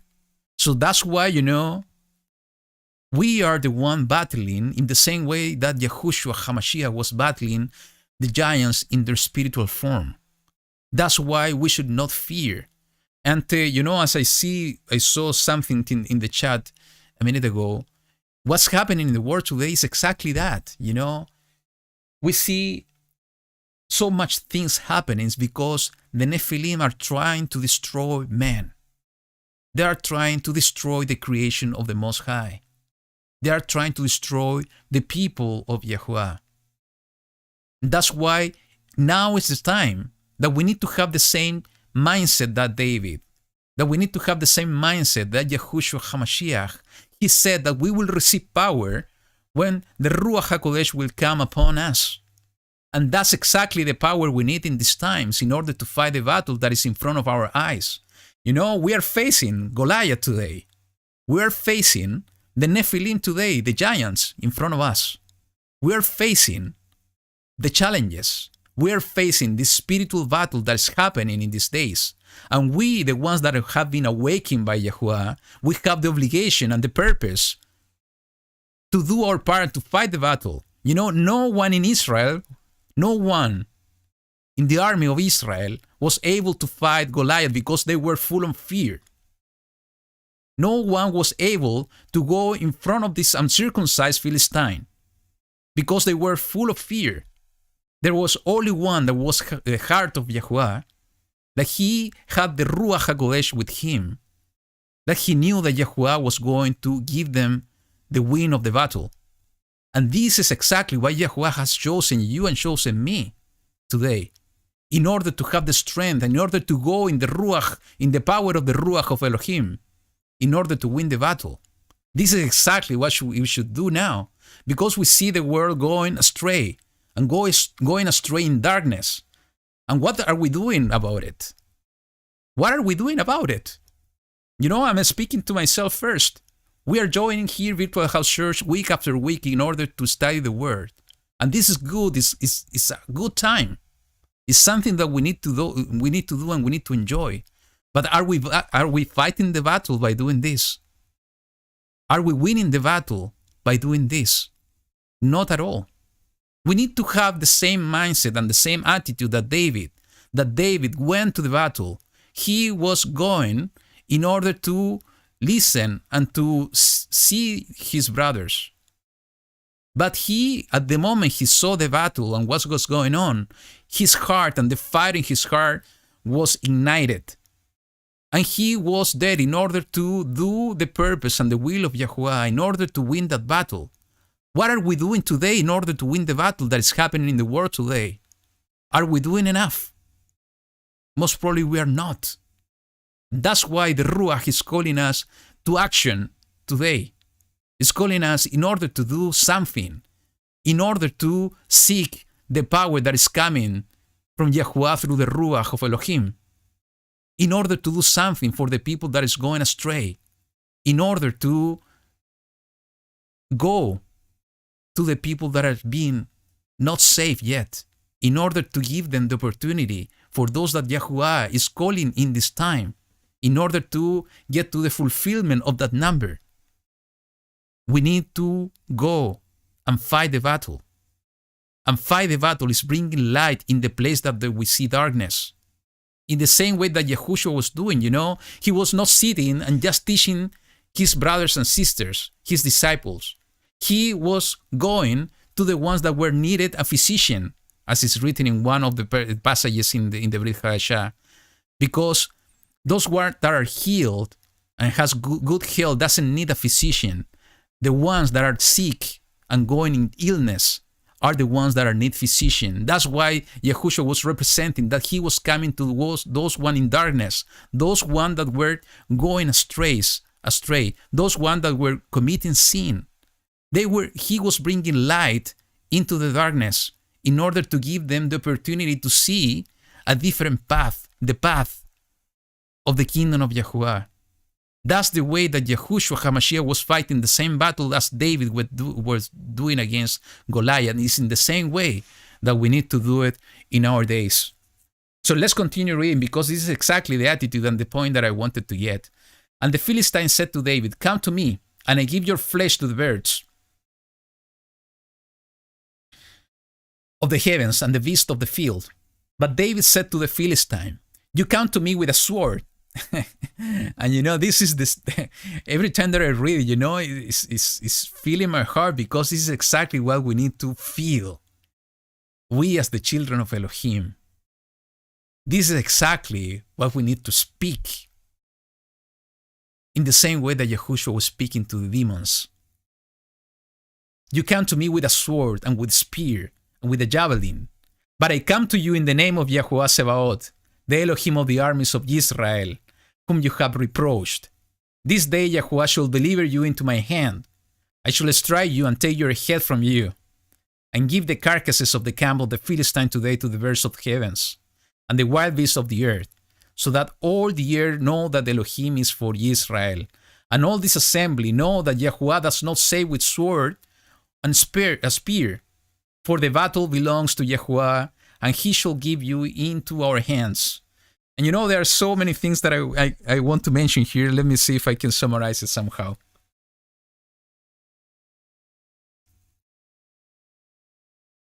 There is a foreshadow of what is coming. I was telling you about how David killing the lion and the bear is a picture, a foreshadow of Yahushua defeating the beast system. And here we see a new foreshadow once again. David telling the enemies of Israel, the enemies of Yahuwah, "Today I'm going to give the carcasses of the camp of the Philistine today to the birds of the heavens and the wild beasts of the earth." Without going to the book, but remember what's going to happen in Har Megiddo, in the battle, when Yahushua is coming with the armies of heaven in order to retake control of the world, in order to reestablish the kingdom of Yahuwah here on earth. Is being called to the birds of heaven and the beasts of the earth in order to eat the flesh of kings. That's the way that is written in the book of Revelation. This is exactly as we see here happening, a foreshadow on the words of David speaking to Goliath, that this is exactly what's going to happen. And that's why, we see so many foreshadows of this battle here between David and Goliath to the battle, the final battle that is going to happen in Har Megiddo by the hand of Yahushua HaMashiach. But also is showing us, in the second instance, what should be our attitude in front of the battle of our mind and the spiritual battle that we are in front facing today. And the second point here is that, everything, we are coming in the name of Yahuwah Sebaot, the Elohim of Israel. That's the strength we have. We have a stronger one that is Yahuwah Elohim. And every time that we're facing the battle in our mind, and the spiritual battle that we're facing, we need to do it in the name of Yahuwah Elohim. That's the only way that we are going to be able to win it. And there is a third point here that is important. And this is beautiful because today I had the chance to open the scripture again and to read something that we already studied in the book of Judges. What is said here in the verse 47? And all this assembly know that Yahuwah does not save with sword and spear, for the battle belongs to Yahuwah, and he shall give you into our hands. It's interesting to see that it doesn't matter the number of people. It's that every time that Yahuwah was saving Israel, and most of the time, actually, he was doing it without Israel having the need to go into the battle. And this is exactly what David's saying. Yahuwah does not save with sword and spear, for the battles belong to Yahuwah. Most of the time, what Yahuwah was doing, he was doing by bringing confusion over the army of the enemy. And they were killing themselves, between themselves. And this is exactly what I was reading, in the book of Judges today. I think it was in let me see if I found it. And this is in the story of Jerubbaal, Gideon. Yes, it's in the chapter 7. They were going with thousands of the armies of Israel. But Yahuwah said, this is too much. If you go with this too much people, they're going to say that they win the battle. I don't want them to think like that. I want them to recognize and acknowledge that I was giving them the enemies in their hands. So reduce the number. If you remember the story, at the end they got until 300 men. And when we continue reading this story, it was an amazing story that we study in the book of Shofet in Judges. It says that, the three companies blew the shofarot in the chapter 7, verse 20 of the book of Judges, blew the shofarot and broke the jars and held the torches in their left hands and the shofarot in their right hands. They didn't have even a sword in their hands. In one hand, they had the shofar, and in the other hand, they have the torches with the light. So both hands, they were using both hands, both hands occupied. So, and the shofarot in the right hands for blowing, and they cried for Yahuwah, for Gideon. And each stood in his place round about the camp. And all the army ran and cried out and fled. And the 300 blew the shofarot, and Yahuwah set the sword of each one against the other throughout all the camp. And the army fled to Beit Shittah towards Sererah.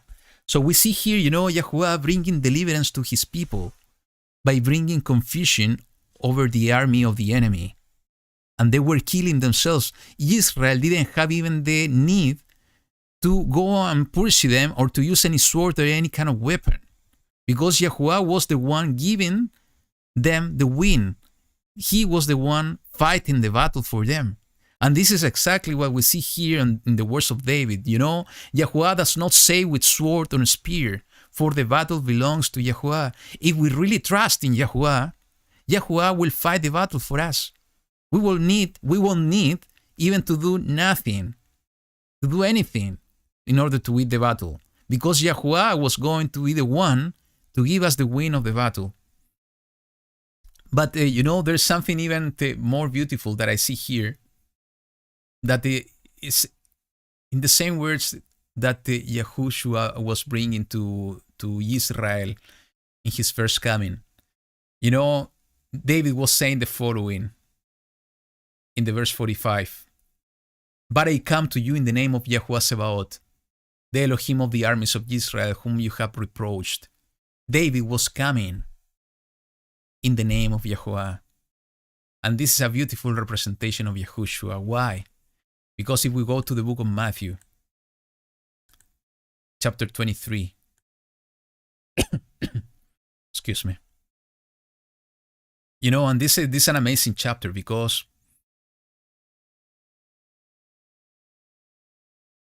Yahushua is speaking about righteousness in this passage, and what is matter, what is more important in the kingdom of Yahuwah, and compared to the righteousness of the Pharisees in this time.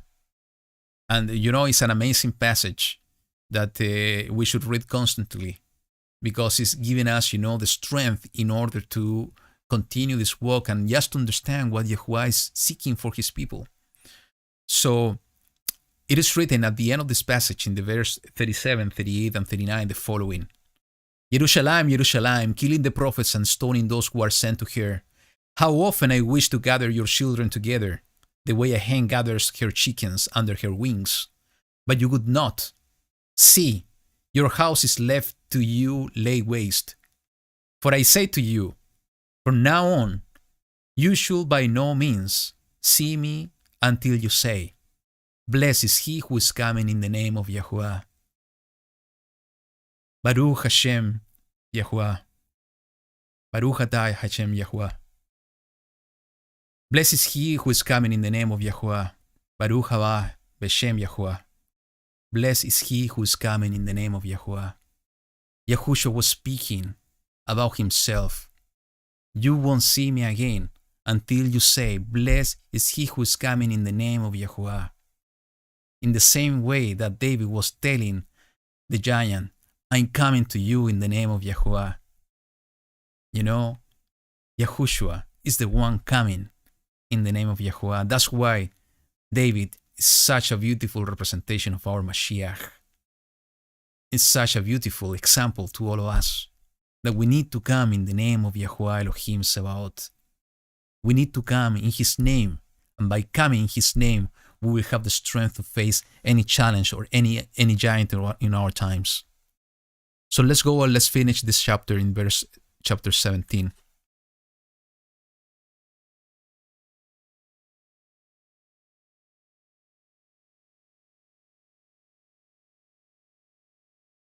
And it says in the verse 48, and it came to be when the Philistine arose and came and drew near to meet David, that David hurried and ran toward the army to meet the Philistine. We were laughing here when we were discussing about this, because, anybody else from Israel should run as well, but run away when they saw the Philistine running toward him. But David wasn't like any man.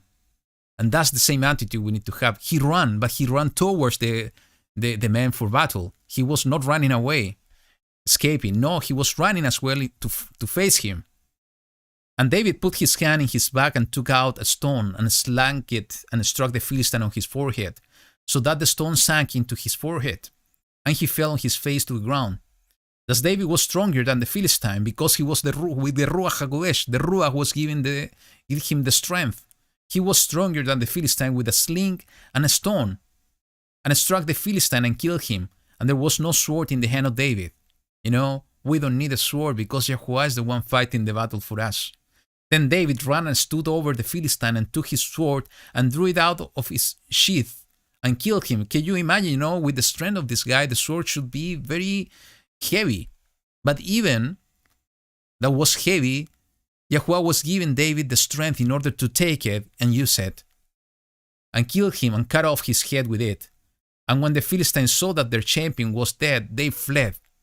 If we are able to act in the power of the Ruach of Elohim, the enemies will flee away. Demons will flee away. In the same way that we see in the book of Acts, how, demons were fleeing away from the disciples because they get the strength and the power from the Ruach HaKodesh. Exactly, we'll see the same happening with us. But for that we need to believe, for that we need to have the strength, and we need to have the same attitude coming in the name of Yahuwah Elohim Sebaot. And the men of Israel and Yehuda arose and shouted, and we talk about this, that in this point, even that the two houses were not separated yet, we see a differentiation. that the two houses existed even before the separation in the book of Kings, Second King. Yes. And the men of Israel and Yehuda, the two houses appearing there, arose and shouted and pursued the Philistine as far as the entrance of the valley of the gates of Ekron. And the wounded of the Philistine fell along the way to Sha'arim, even as far as Gad and Ekron. And let's finish. It's just a few more. Then the children of Israel turned back from chasing the Philistine, and they plundered their camps. And David took the head of the Philistine and brought it to Jerusalem. But he put his weapons in his tent. And this is something interesting that I will share, something that I read a few years ago. You know, David took the head of the Philistine and brought it to Jerusalem. It is mentioned, and this is something interesting that I haven't made my mind yet, but it's something interesting to study. That we know that when Yahushua HaMashiach was crucified, he was brought to a place called the Hill of the Skull. And it is believed that that place is where the skull of Goliath, that is something that is a combination of words, that the Goliath of God with Golgotha has a connection. And if it has a connection, even though knowing that David, as we read here, brought the head of the Philistine to Jerusalem, it could be that maybe it was called the Hill of the Skull or the Mountain of the Skull, if because it was the place where the head of Goliath was put into the ground. This is really interesting to study, because you know it has a tremendous representation. And let me go to a point here just to tell you why. It is written in chapter 3 of Bereshit, Genesis.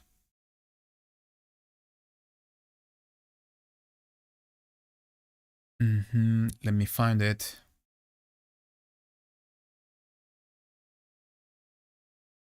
Verse 15, it says the following: in the curse of the serpent, the Nahash, and I put enmity between you and the woman, and between your seed and her seed. He shall crush your head, and you shall crush his heel. And you know, this is really interesting. Again, this is not something that I haven't found. It's something that I read some time ago.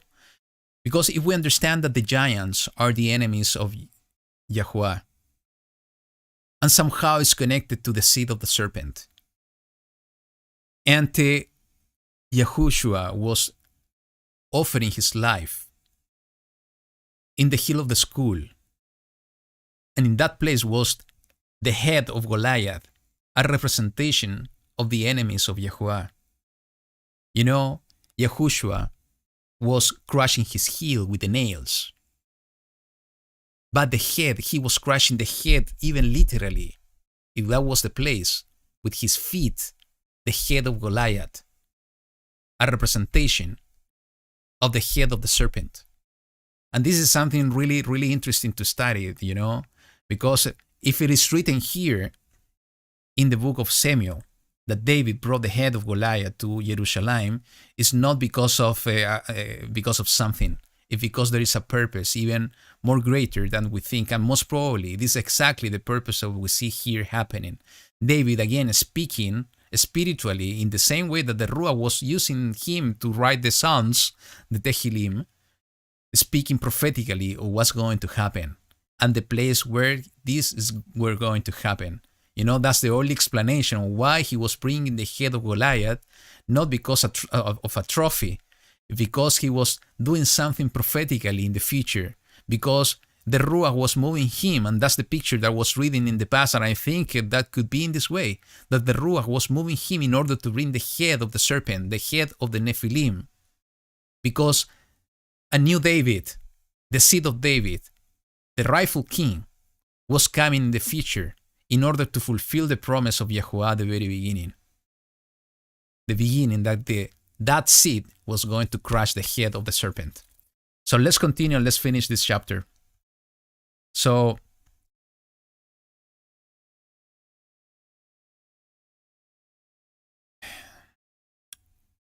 And when Shaul saw David going out against the Philistine, he said to Abner, the commander of the army, Abner, whose son is this youth? And Abner said, As your being lives, O sovereign, I do not know. And the sovereign said, Ask whose son this young man is. And when David returned from the striking of the Philistine, Abner took him and brought him before Shaul with the head of the Philistine in his hand. And Shaul said to him, Whose son are you, young man? And David said, The son of your servant Yishai the Bethlehemite. So this is a wonderful, portion. And we have spent the entire broadcast of today talking about the chapter 6. I didn't prepare anything for today, but it wasn't needed because the Ruach was speaking to me and to you today.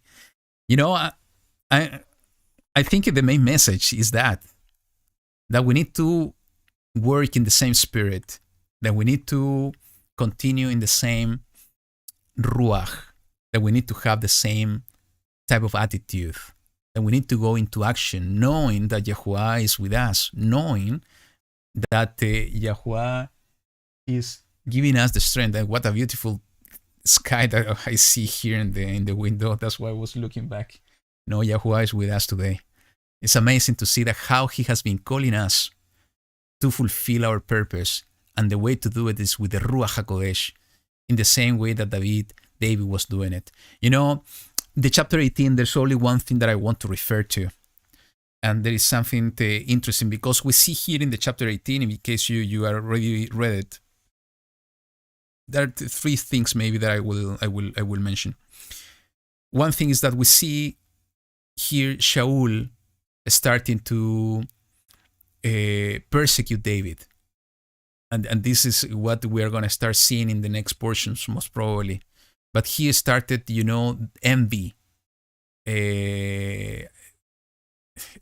flourishing and showing up in the heart of Shaul, because he saw that the Ruach was with David, that Yahuwah Elohim was with David. So envy started to appear and persecution started to appear. And this is also a foreshadow of us, the children of light, that persecution will arise, and we need to be prepared for that persecution. That we need to be prepared and have the same attitude that Yahuwah is with us even in the middle of persecution. That the second point that I see here that is also important, that we see that traps appearing. Shaul, he was trying to give his daughters as a wife of David with the intention to serve as a snare for David. And this is important because what's going to happen in the story later on. We see exactly this happening. So we need to be aware that the enemy, the ones persecuting us, the evil spirits, they will try to put traps on the way in order to snare us and in order to make us fall. But that's why we need to have our eyes open and our spiritual senses open in order to hear the voice of the Ruach, the voice of Yahuwah speaking to us in order not to get into the trap. So we see this happening, and that's the attitude the enemy is gonna try to use exactly against us. And the third point that I think is important also to mention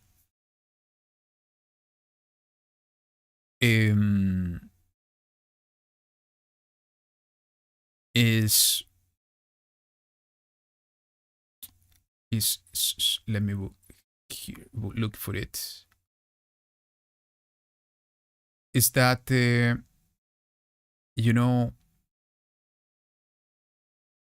is over here in the verse 10 of chapter 18. And it says, and it came to be on the next day that an evil spirit from Elohim came upon Shaul, and he prophesied inside the house, while David was playing the lyre with his hand as usual, and the spear was in the hand of Shaul. Then Shaul hurled the spear, for he said, let me strike David even to the wall. But twice David withdrew from his presence. So what's the point I want to make here? A few weeks ago, we were talking about the prophecy, how, Shaul was prophesying together with the prophets. And that maybe we don't understand what prophesying is. Maybe it's something, it's a physical manifestation. that we can see, because I was sharing with you a few passages when this happened with the 70 elders in the wilderness, that they were prophesying as well in the wilderness. So when a people prophesy, it's a physical manifestation that the people around them are able to identify of something special and something different.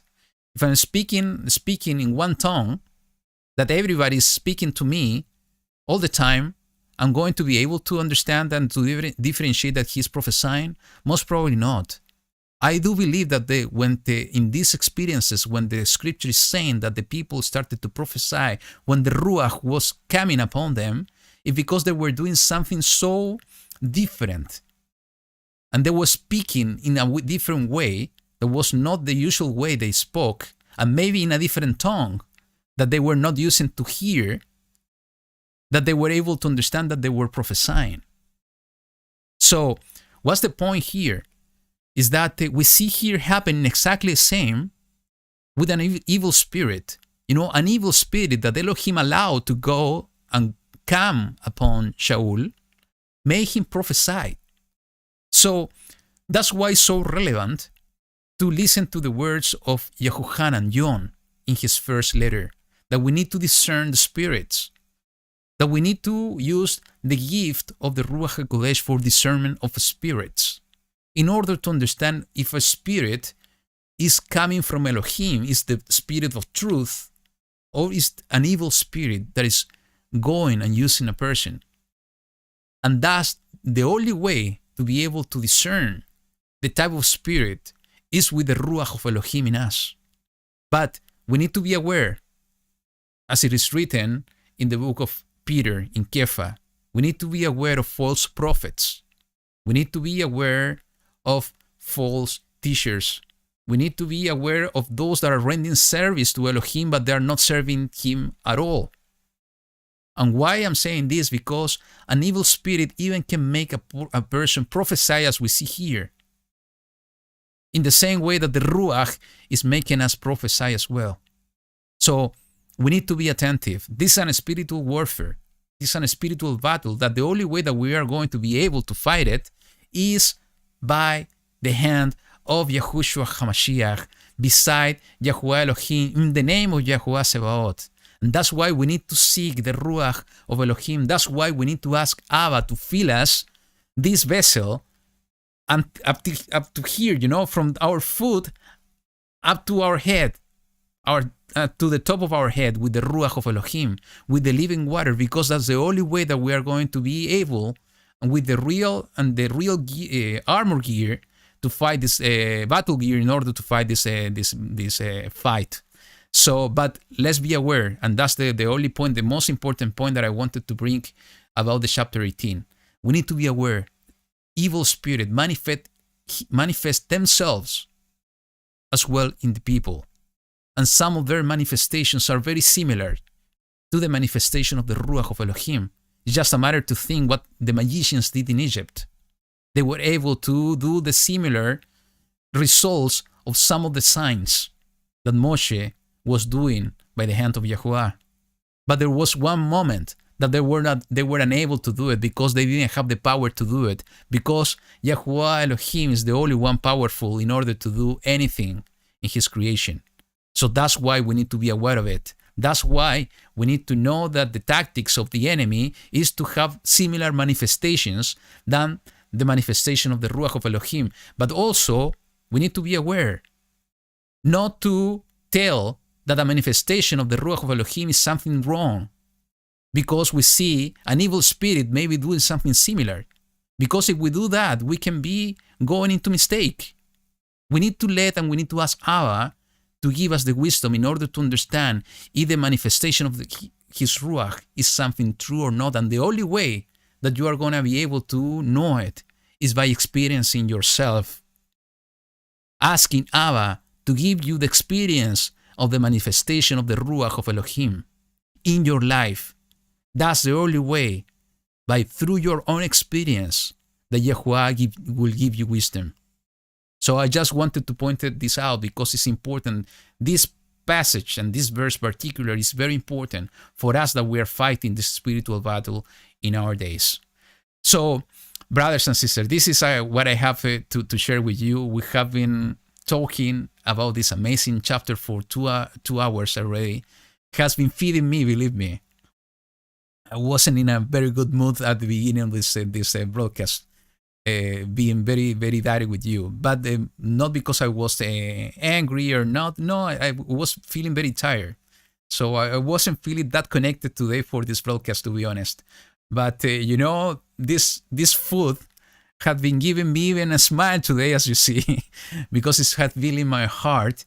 And that's the way that YaHuWaH is doing things for his people. And I really hope, that this study today has been giving you exactly the same feeling and has been giving you the strength that YaHuWaH has for his people. That's what we are trying to do here in Virtual House Church. We need to enjoy the time together. I have been telling you, I don't know for how long we are going to be able to continue with this platform, because, YaHuWaH only knows the time. He's giving us the opportunity to connect each other and to study his word in this amazing way. But we don't know for how long it will be like this. We need to enjoy the time together as still available.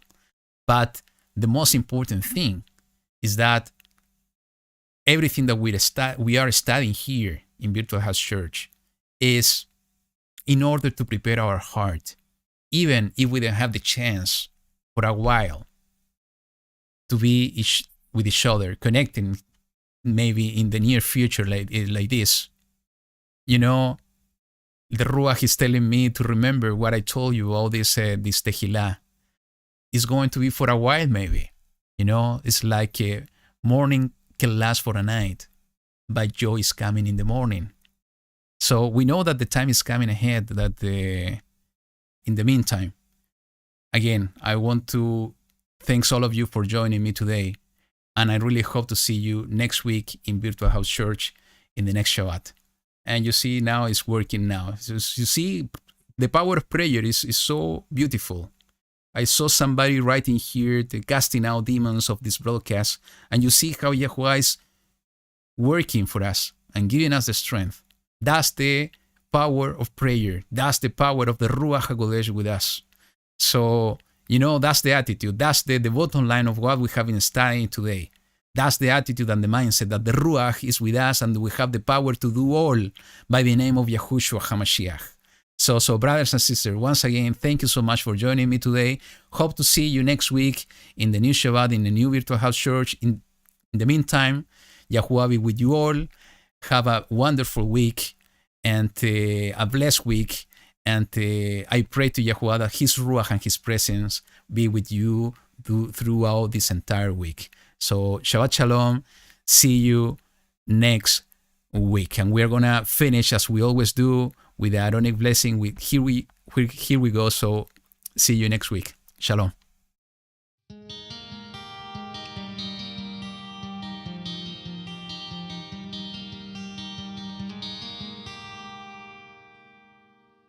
יברכך יחוה וישמרך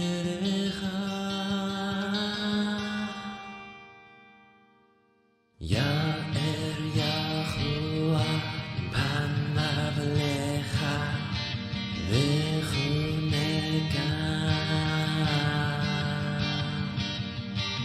יישא יחוה פניו לך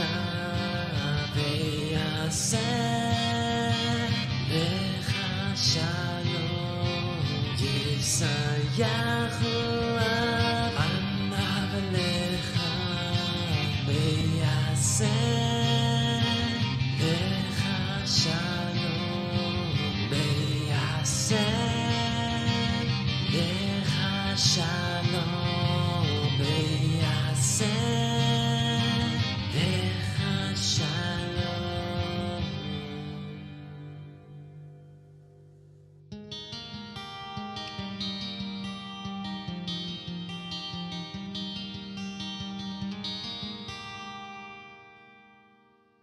YaHuWaH bless you and keep you.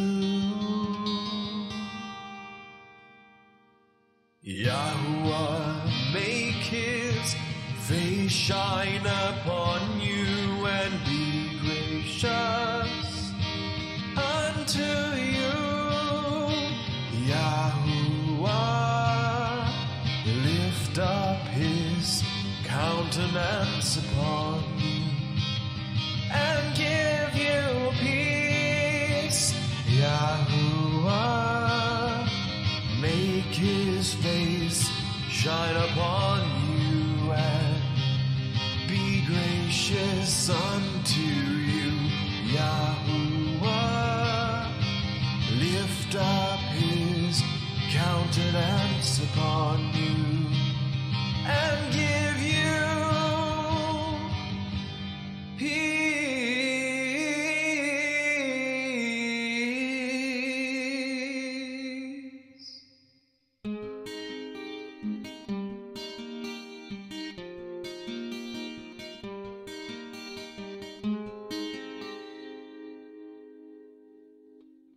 Yahuwah te bendiga y te guarde.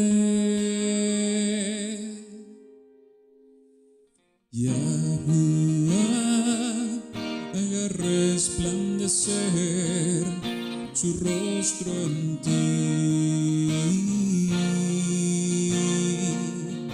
y tenga de ti compasión.